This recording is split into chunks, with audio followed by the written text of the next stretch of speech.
Quick, don't skip this ad. You are being poisoned and lied to by the California government and the city of San Francisco. Let me explain. So in 1890, this Yosemite National Park was set aside for preservation due to its pure wilderness. And the Hetchy Valley was officially added to the Yosemite in 1903, thus making it protected land. But unfortunately in 1908, the city of San Francisco was going through a water crisis because their primary water source had dried up. So they needed to get water from somewhere else, and they went straight to Theodore Roosevelt's Secretary of the Interior, James R. Garfield, who then granted San Francisco the rights to develop the Tuolumne River. Then, over the course of the next 2 decades, a 430-foot tall dam and more than 280 miles of piping were put in place to get the water from the dam to the city of San Francisco. To aquatic wildlife expert Ian McMorrow to share a little bit more. The dam is stopping the river. This is a terrible thing because it leads to the blockage of the fish migration cycle.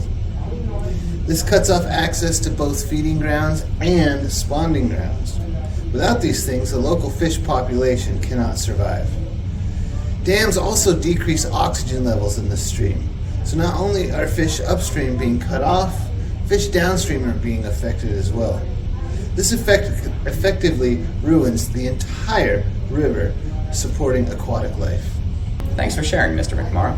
I would like to end with 2 final things. Firstly, more than 4% of global greenhouse emissions result from dams or reservoirs. That's equivalent to the entire aviation industry. And second, the reason you're all watching this video in the first place, poison. Dams cause sediments to build up at the base of rivers, clearly. But as these sediments build up over time, they slowly accumulate toxic substances, which normally those toxic substances would be in small groups, harmless to humans. But because of dams, they collect. This can be potentially dangerous to both fish, people, and anyone else, or anything else that comes into contact with them. And remember, the Hetchy is a city water supply for San Francisco, which means that the city is drinking potentially toxic water. How much do you really trust the water filter that's been in use since the mid-1930s?